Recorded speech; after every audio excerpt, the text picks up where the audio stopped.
It's the 22-carat Hempfest. You know, I'll tell you, the biggest reward that I have for the anxiety and the stress, the anxiety attacks, the incredible burden of responsibility that this event takes for me and the board of directors and the rest of us, is the incredible bands and speakers we get to work with. Our next speaker is actually the Seattle City Attorney. He's responsible for misdemeanor enforcement in Seattle. He was also an active supporter of Initiative 502, a believer in the tax-regulated legal sale of marijuana to adults. And when our next speaker, City Attorney Pete Holmes, took office, he dropped the charges in all the possession cases in the city of Seattle. Because he believes in the people, he believes in justice. Give it up to Seattle City Attorney, your Seattle City Attorney, Pete Holmes. Hello, Seattle! Hello, Hempfest. 22 years. You know, we did it. You did it. Yeah! Last November, we changed the world. Did you feel it? The Earth tilted a few degrees on its axis. But we're not done yet, guys. Remember, we got to bring it all the way home.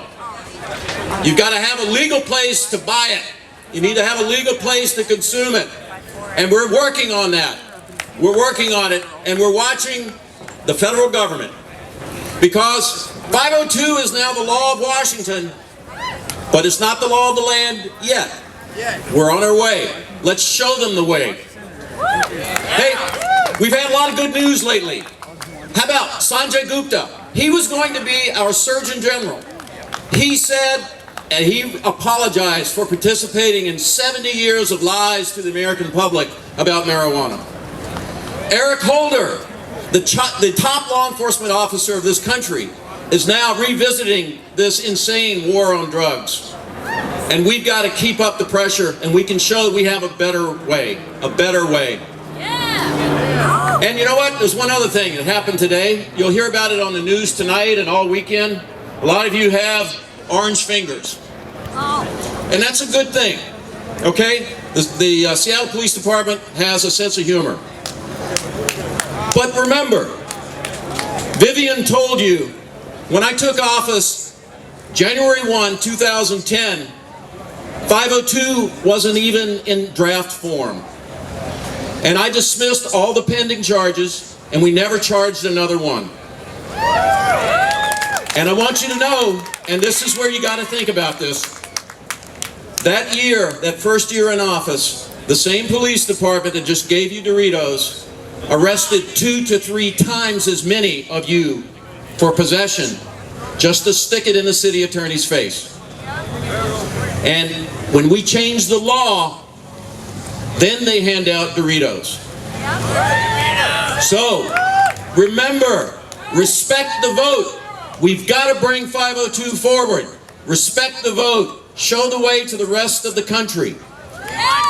And I want to mention one more thing. We've got another election this November. I'm on the ballot. I would sure love to have your vote. No one's running against me.